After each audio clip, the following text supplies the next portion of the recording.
세금이 진짜 어렵거든요. 그게 오히려 장점이 될 수도 있어요. 약간 몰아서 샀죠. 그러니까 하루에 다 산 건 아니고 5월, 6월, 7월 이렇게 나눠서 샀죠. 네. 이게 뭐 어려운 얘기인데 주택임대 사업자가 단기가 4년짜리거든요. 이게 오피스텔이 20년씩이다 보니까 매물이 그렇게 막 많이 나오질 않았었어요. 투자할 만한 매물이 없어가지고 나오는 거를 이제 다 사다 보니까 그렇게 되기도 했고, 뭐 경매로도 사기도 했고, 실제로 또 갭이 굉장히 적은 물건들이 있어가지고 그런 것도 많이 샀죠. 오히려 뭐 역전세네 뭐네 하지만 우량한 오피스텔을 사면은 역전세가 나긴 하지만 그렇게 막 세입자를 못 구하고 이런 걱정은 전혀 없어요.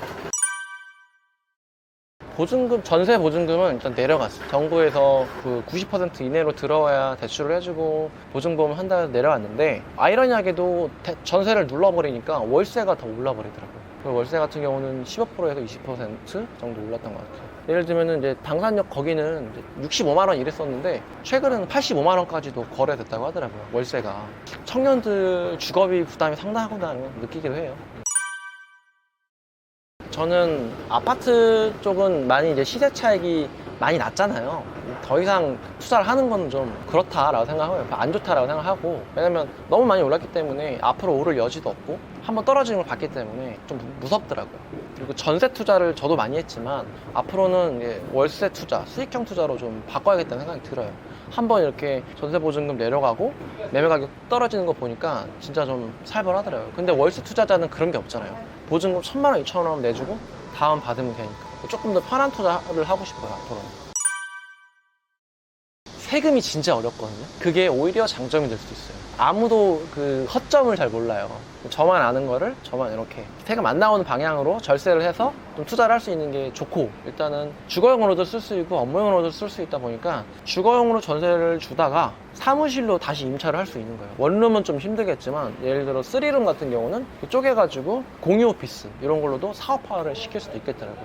단점은 취득세가 4.6%예요 4.6%다 보니까 일반 아파트가 예전에는 1.1%였잖아요 그거랑 비교했을 때는 좀 상대적으로 사람들이 비싸다고 생각하는 것도 있고, 두 번째 단점은 편견이 너무 심해요. 한국 사람들이 외국인을 차라리 데려놓고 투자하라 그러면 편견이 없어서 좋을 것 같은데, 오피스텔은 원래 안 오른다라는 편견이 너무 심해가지고 그게 좀 나중에 황금성 측면에서 좀 단점이 되지 않을까 생각을 하고 있습니다. 가장 최근에는 서초구에 있는 낡은 오피스텔을 투자를 했어요. 그게 진짜 오래된 건데 이게 저는 재건축도 가능하다고 보거든요. 왜냐면 용적률도 상당히 남아있고 대지지분도 많아가지고, 근데 금액이 2억을 안 해요.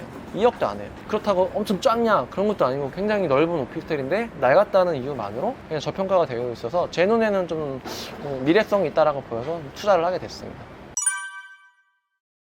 일단은 KB 시세가 있는 걸 하셔야 돼요. KB 시세라고 국민은행에서 부동산 시세를 공표를 하거든요.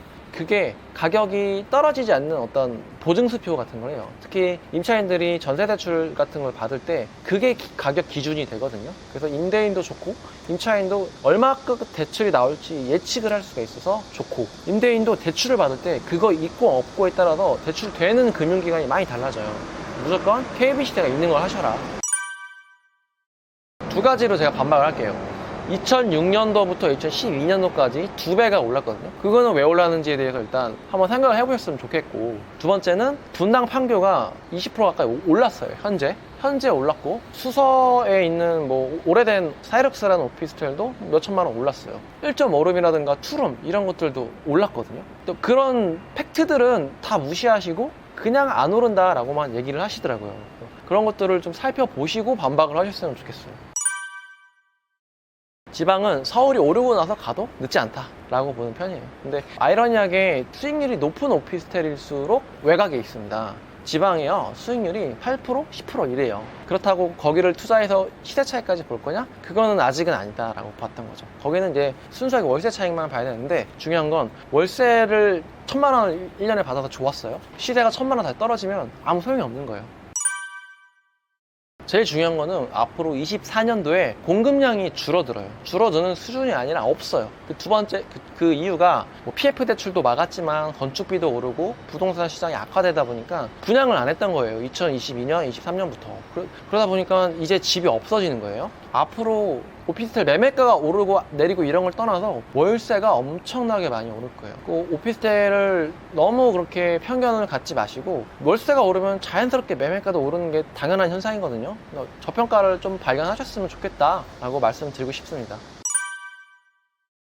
제가 최근에 두 번째 책을 냈어요. 첫 번째 책은 오피스텔 투자 바이블, 두 번째 책은 아파트 시장이 무너져도 오르는 소액 투자처가 있다라는 책을 냈는데 심혈을 기울여서 많이 썼거든요. 너무 이게 저평가되어 있어요.